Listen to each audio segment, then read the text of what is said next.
PostdocTransformation. PostdocTransformation. PostdocTransformation.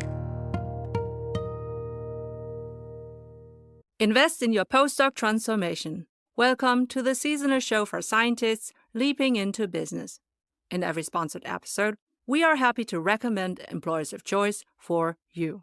Make sure to check your readiness to leap out of science with us for free, as linked in the show notes. For your career transition, we offer customized career transition e-courses and memberships also at graduate schools all over the world. Maybe yours too. And if your university isn't yet our customer, enroll in your free email course for career transition made simple, as linked in the show notes. I'm your host, Professor Dr. Eleonore Soei-Winkels, with my team who is rooting for you. And let's build your postdoc transformation with this episode.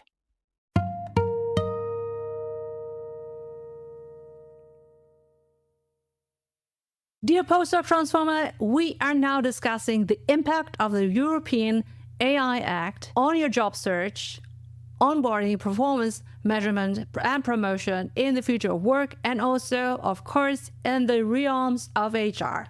So this is relevant for you if you are my bachelor and master student, or if you are a PhD student or scientist leaping into business or building your own business, capitalizing on AI in Europe. Even if you're not in Europe, but you are planning to work in a company that has a value chain or supply chain across Europe, that means it processes data or produces goods or creates services in, from, or for a European country, this will affect you. And here's my point of view. Every future-proof employer in business will capitalize sooner or later, more or less, on artificial intelligence across the value of supply chain to remain competitive. It will boost the efficiency and effectivity in logistics, supply, buying, sales, marketing, service, operations, production, research and development, management, and, of course, specifically human resources, and all hierarchical levels, beginning now with low-level office jobs and graduate-level jobs, and soon putting a rightful question mark on non-valuable experts and toxic leaders. The remaining humans must be able to use, control, and capitalize strategically on AI tools to remain valuable contributors and initiators for new business models. It's the risk and also the responsibility of the remaining humans to avoid becoming a backward-looking break with past experience and skills. The best life insurance for your work and your career is to embrace the chance. This is a chance and also a threat for seasoned and new workers at the same time. In short, I see huge opportunities for those of you who embrace the AI-boosted workplace and to build a new or better business with AI. As past performance targets, KPIs, key performance indicators, may become irrelevant for meeting future challenges, seasoned arrived workers need to unlearn old behavior and to upskill or reskill.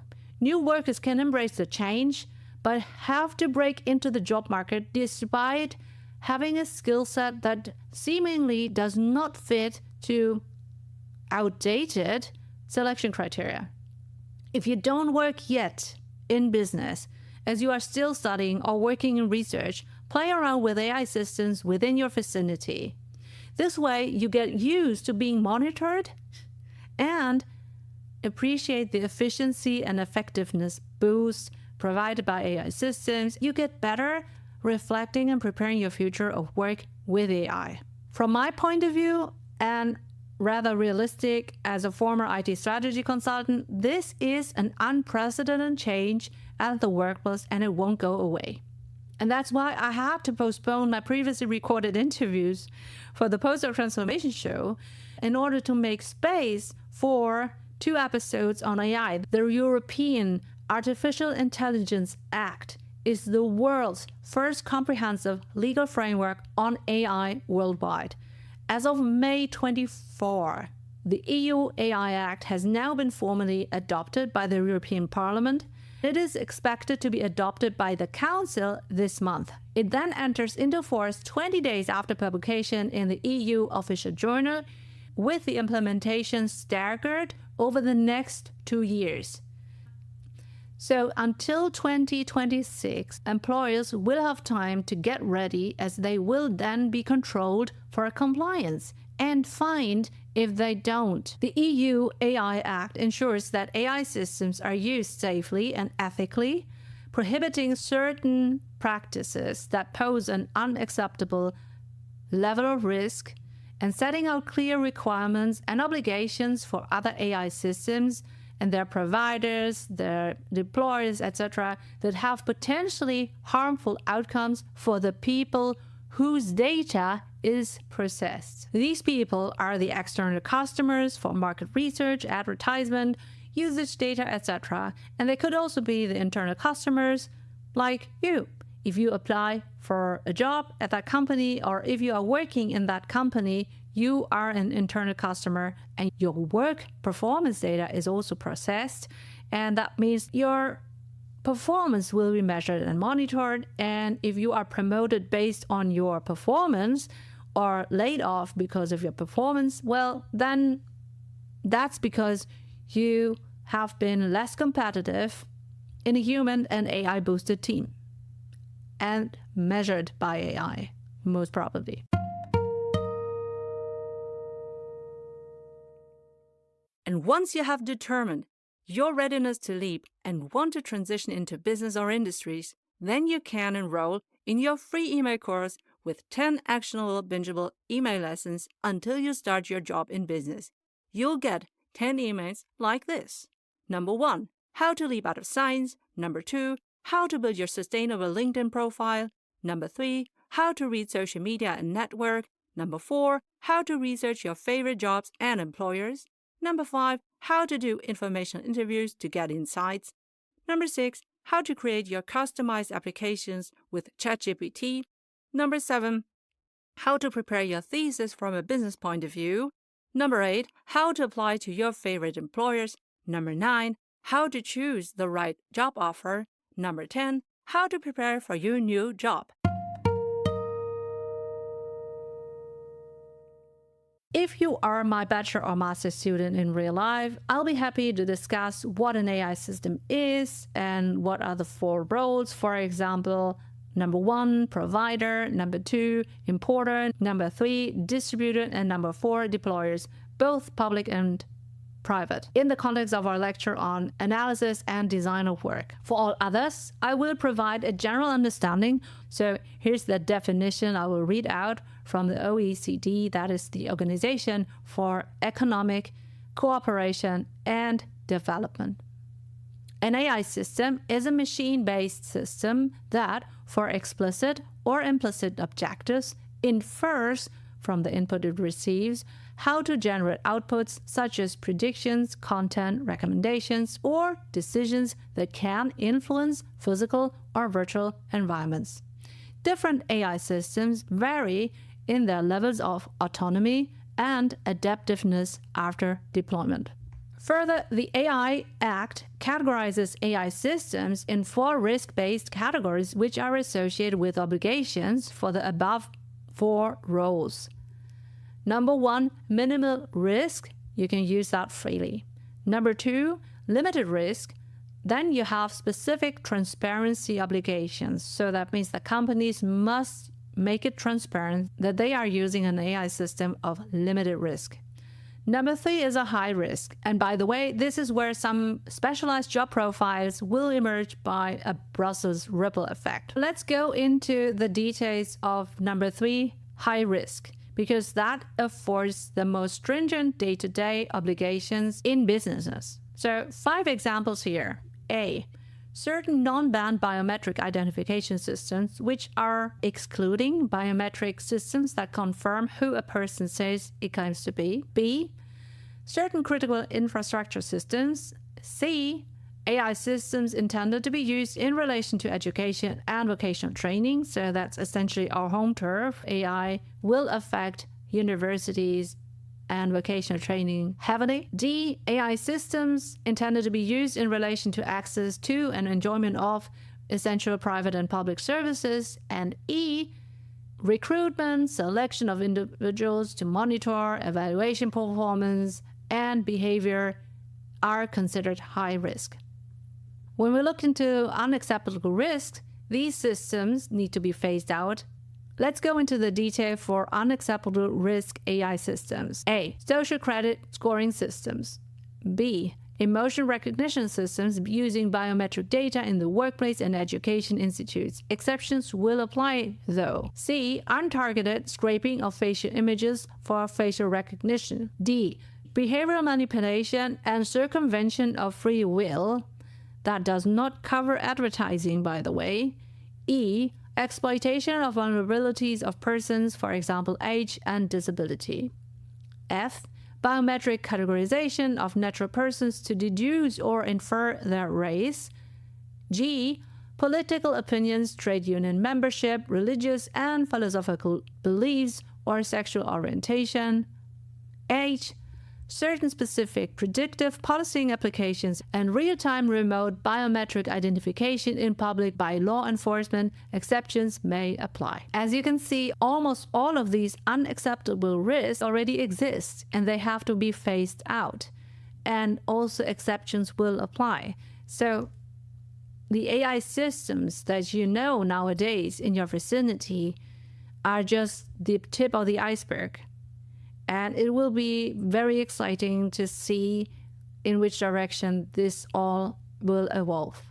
But essentially, for employers, there will be penalties for non-compliance, and most companies are now already auditing their AI systems landscape and how the Act applies to the AI systems landscape, which obligations they can leverage to provide, and how they govern the data processed by AI systems. There is a huge opportunity for tech consultancies and law firms. There is a huge need for AI transformation. And related job profiles for this AI workforce readiness transformation will emerge. This is a huge hint for my own students. This is where the party is. And in my lecture, I will discuss differing obligations for providers, deployers of high-risk AI systems. From episode 1 and counting, I have proudly hosted all our Postdoc Transformation Show episodes on Podbean.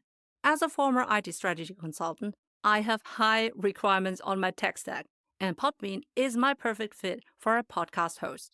If you want to create your own individual podcast or one for, internal upskilling and communications within a company, DM or email me Podbean so I can share my experience and consult you.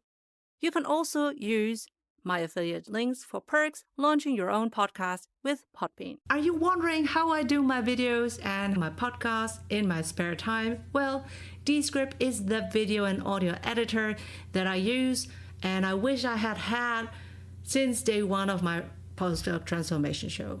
Descript's AI-powered features make it really easy for me to create branded, long-form and short-form content for my TikTok, Instagram, Pinterest, X, Threads, YouTube, LinkedIn game, and whatever it is. Since my first remote interview with international guests from all over the place, I fell in love with their newly acquired Squadcast feature. So all English interviews are transcribed with high accuracy despite the different accents of my guests, mine including. And best of all, I am editing words and not sound waves. They are constantly building new AI-powered features which have helped me to efficiently and effectively promote my business, Postdoc Transformation, and that's so invaluable as a working mom and active professor. So check it out with my affiliate link in the show notes for launching your own podcast, video show, or even B2B for your internal communication.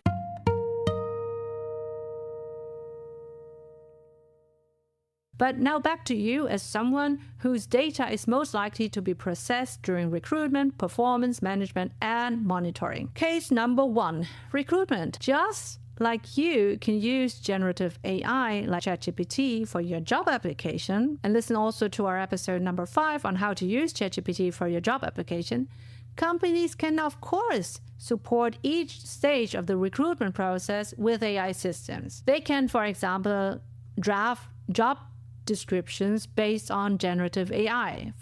And for my own bachelor and master students, I can only stress the importance of real-life work experience in other roles and functions outside of HR, because otherwise you can simply not determine the suitability, the value of the AI-derived job description based on past data. You don't know what is realistic and not if you haven't done the job yourself. AI can also determine how to target job AdWords in social media. So if you're scrolling social media based on the content that you have been looking at, you could also be targeted specific job AdWords. And you could, as a candidate, also interact with a chatbot when you are submitting your application. And in terms of selection, screening, and also shortlisting, AI can support that. And it has the capacity to hugely reduce the time spent sifting CVs. And unfortunately, a career transitioner probably has a nonlinear CV, and the algorithm won't look for that. It will be streamlining and looking for the right candidates based on the algorithm it had been coded with. And so your CV won't be emerging on the shortlist because you're not having the right skill set. Even though that could be individually legally challenged, at the end of the day, you don't want a way into the company by using a lawyer, right? So that is a waste of your time and your energy, and you should find a better job elsewhere. Don't want to be demoralized in the process to find your way into a company on that route. And to be honest, as AI progresses, aptitude and personality game-based assessment will score you, and even your job interviews may now have less human input. I see huge opportunities for UX design and people upskilling based on AI for my own students.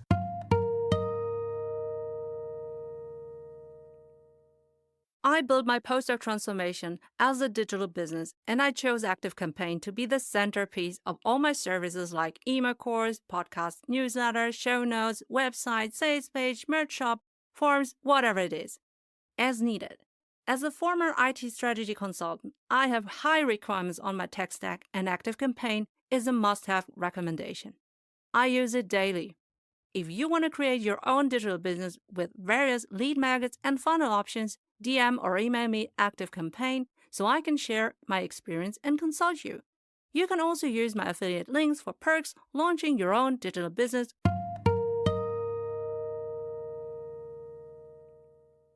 Now over to number 2, which is performance management. And that is the collection and seemingly objective, analysis of employee data.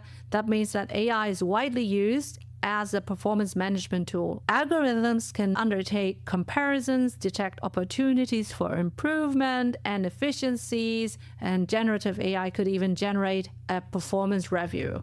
Here are a couple of things that we need to consider.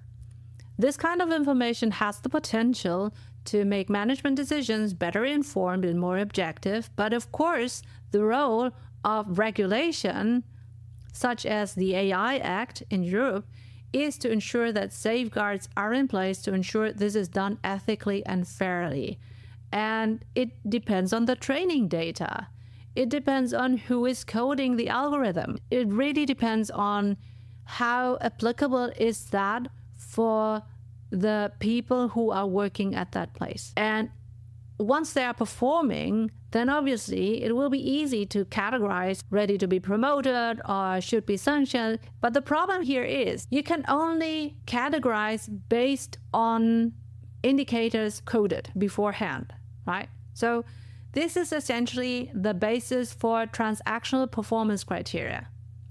If that person is doing this, then it's good or bad or even better than someone else or whatever. So we compare between a target and the current state. And that's transactional leadership. But the thing is, in the future of work, we need to be transformational because we don't know how the future will evolve in this direction or others. That's where we have to have transformational leadership.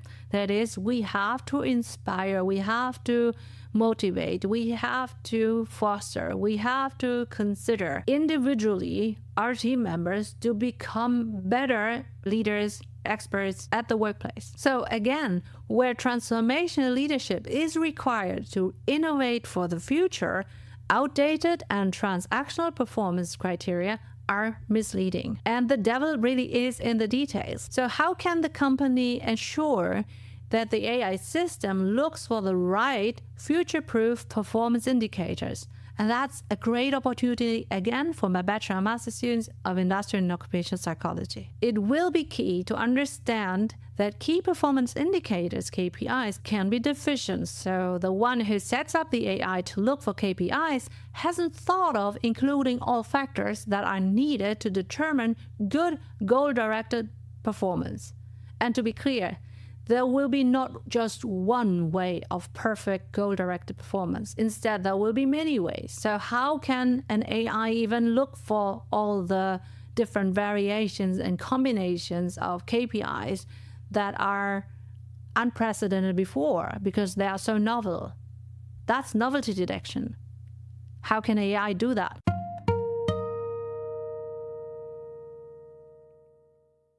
And now, it's time to thank Company ABC, who sponsors this episode of the Postdoc Transformation Show. I would now be reading the company's answers to one of 6 bold questions so that you can choose to apply. For example, number 1, describe your most valuable experts versus leaders in your company. Have they typically earned a doctor title? Number 2, for which of your company roles or units do you encourage somebody with a doctor title to apply? Number 3, how would you describe your organizational culture in which your most valuable experts and leaders thrive in? To nominate an employer of choice so that we can ask our informative bold questions, let us know via the click on the link. If you are a company representative, like in recruiting and employer branding, and now you want your company to be highlighted as an employer of choice for our audience, you can become a sponsor of a dedicated Postdoc Transformation Show episode. Just click on the link in the show notes. And now, back to the Postdoc Transformation episode.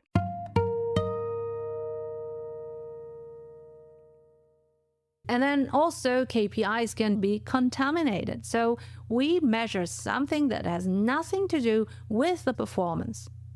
It is sometimes even just the better machine, the hardware, the software, the data, the bandwidth, the RAM, or the disk space on your computer. And sometimes it's the better server for a given region as opposed to the headquarters. Sometimes it's even the internet access differing among the countries. So you can see results and performance are really hard to measure.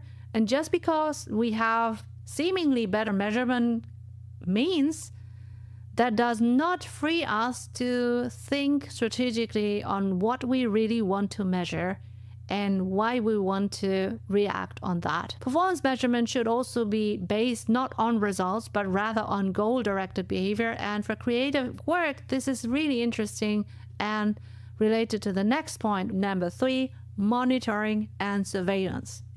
Monitoring and surveillance are perhaps the most high-profile use of AI in the workplace. And that really acknowledges the monitoring technology that has the potential to provide a safer workplace. So, for example, tracking delivery drivers' use of seatbelts and driving speed, and also, you are closing your eyes, so you must be tired, so please stop, and you've been driving for too long now already, you have to have a break, etc. So I'm all for that. But also that could be overly intrusive and erode trust if I'm monitoring keystrokes or work rate. For example, sometimes I'm just thinking and I'm not producing any keystrokes, but what does that mean? My thinking is not worth the work hours. For overt work safety non-compliance, I can see benefits. Of course, I want to save people's life.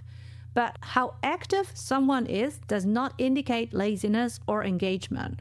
And when people think the great idea to achieve the goal often appears not when it's urgently needed, maybe after some unsuccessful attempts. These overt attempts are easily detected, but the moment when your genius or your muse strikes is not easily seen and detected by AI. So how can AI be set up to look out for these hard-to-detect KPIs as well? And to be honest, I can already see non-experienced leaders or leaders non-familiar with the team members who are relying too heavily or unreflectedly on AI categorizations along the lines of under, low, middle, and top performer or something like that, based on the individual baseline and typical performance levels, versus how eager they ramp up the maximum performance for urgent situations. Well, this could also be taken further as an indicator for commitment, which actually will be too short-sighted when the individual life circumstances or long-time worker life cycle are not considered from a human point of view of people caring leaders.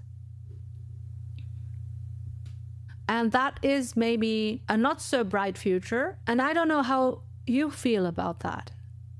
Maybe you also have to rewind and listen back to this episode.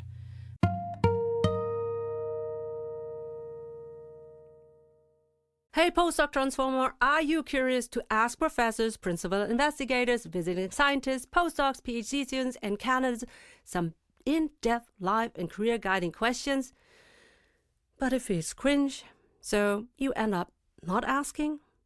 Buy our postdoc transformation card game to have more fun and valuable insights in your journal club, lab, and mentoring meetings, lab rotations, during conferences, panels, and breaks at the Mensa.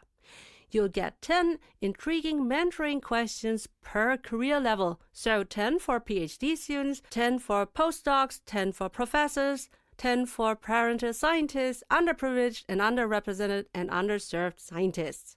Check them out with our discount coupon on the Postdoc Transformation shop, linked on postdoctransformation.com.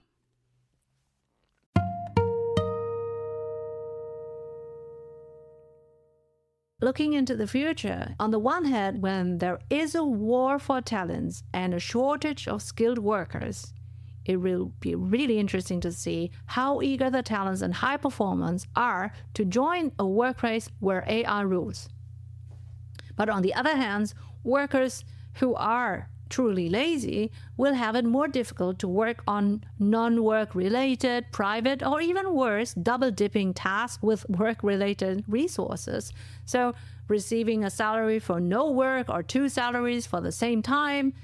And that really is interesting for the companies who cannot afford to drag people with them that are not contributing anymore or never will. So from my perspective, as a mom, the former IT strategy consultant, and as a professor who is sending graduates out to the companies, I can only say companies without AI will be gone from the marketplace sooner or later.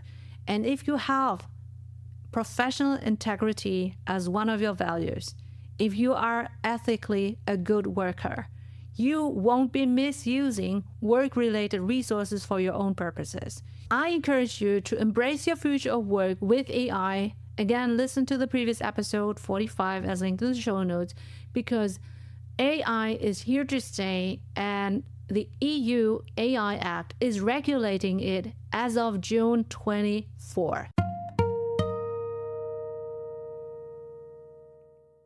Have you found this episode so far helpful for yourself? Well, maybe you can subscribe on YouTube, Spotify, Apple Podcasts, Podbean, or wherever you get our show. And also share this episode with your PhD bestie, because that would encourage us to help the underprivileged, underrepresented, and underserved early career scientists leaping into business. This would also ensure that you don't miss a future episode. Also, our subscription and listening numbers are key for finding the right sponsors for our show so that we can help you for free. And now, back to the show.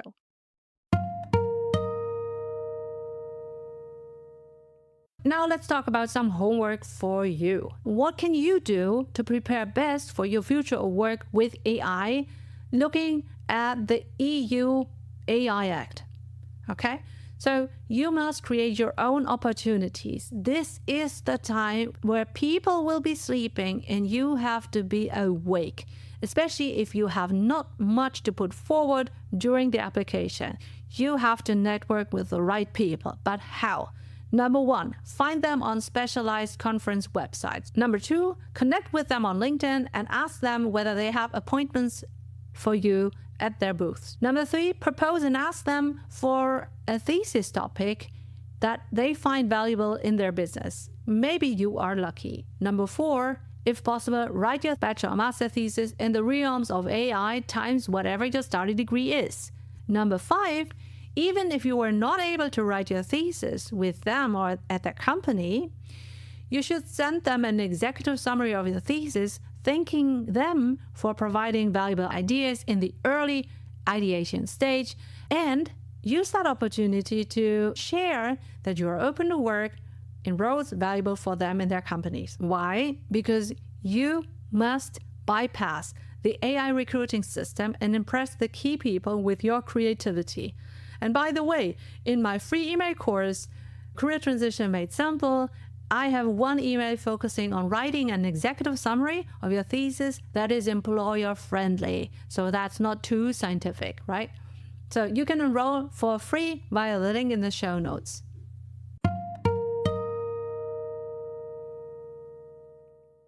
Remember, you are a postdoc transformer. You are highly intelligent, well-educated, a bachelor, master, and maybe you have already your doctor under your belt, or you are a postdoc. You are internationally experienced, fluent in English, a leader and expert in your prior research field.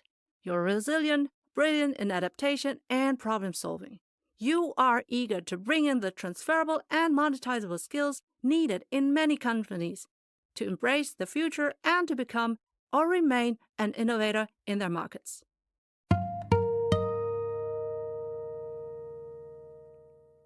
Additionally, invest a limited time on AI side projects and then share regularly about the progress or your reflections on using AI tools for your project to get the attention of recruiters and decision makers who look for AI-affine talents and high performance open to work for future-proof companies. And again, make key people want you because you learned something to capitalize on AI for achieving your goals. And if this is the very first episode of your Postdoc Transformation show, please also listen to episode 4, The Future of Work for New PhD Holders in Business, and also number 22, Working Out Your Future, because they all dovetail nicely. I really hope that all my fellow professors and lecturers, regardless of their discipline, are now considering the EU AI Act into their own lectures to prepare their own students for the future of work with AI. If not, then please share this episode with your bachelor, master, and PhD besties. They will thank you later. And thank you for listening. Do you want a transcript of our episode? And our episode sponsors answers to all 6 bold questions so that you can choose to apply? Do you want to nominate your potential employer of choice so that we can ask them our bold questions? For all of that, click on our links in our show notes and on our website, www.postdoctransformation.com. Remember to check your readiness to leap out of science and to enroll in our free email course, Career Transition Made Simple. Thanks for your attention. I'm Professor Dr. Eleonore Soei-Winkels, the host of your seasonal Postdoc Transformation show. Hey, you're still here? And you are a future HR or talent management leader? Well, I want to talk to you about a powerful tool that can transform the way organizations communicate internally. How about creating a podcast like this one? In today's fast-paced business world, effective communication is the cornerstone of success. So how can you engage your employees, convey your company's culture, and share knowledge in a dynamic, authentic, and accessible way? Well, to me, the answer lies in podcasting, obviously. So picture this, a podcast tailor-made for your organization where you and your real employees and leaders share success stories and updates in a conversational, engaging format. It's like having your own radio show, but with a corporate twist. Absolutely branded. Now, Why should you consider this as a future HR and talent management professional? Well, podcasts are accessible. So your employees can tune in during their daily commute, while multitasking, off-screen or walking, and it's flexible and it can be easily repurposed in different formats and languages. You know what I'm talking about, right? So it actually humanizes your organization, and podcasts allow you to bring a company's culture to life. You can interview leaders, team members, and highlight what makes your workplace unique and connect with those team members who are far away or on parental leave when they are most receptive for your internal communication. And in the era of AI-generated communications, a podcast with your business leaders in real life is a real human way to reach your employees. You can inform your people every day, everywhere, on demand, and not just during the typical onboarding and promotion seasons. Lastly, it's a platform for continuous learning. Whether it's training materials, leadership insights, or industry trends, podcasts keep your team informed and inspired. So, as you prepare to step into the world of HR, talent management, and leadership, consider the impact you can make by introducing a corporate podcast. It's a game changer for internal communications and aligns perfectly with a modern work environment. So, are you ready to inform with a human touch? Create a podcast with me. I'm Eleonore Soei-Winkels, the host of the PostdocTransformation show. Do you need inspiration? Well, you can get a list of free 30 sample episode titles to be customized for your company. Just enter your email address on our company podcast form on PostdocTransformation.com. Postdoc Transformation. Postdoc Transformation.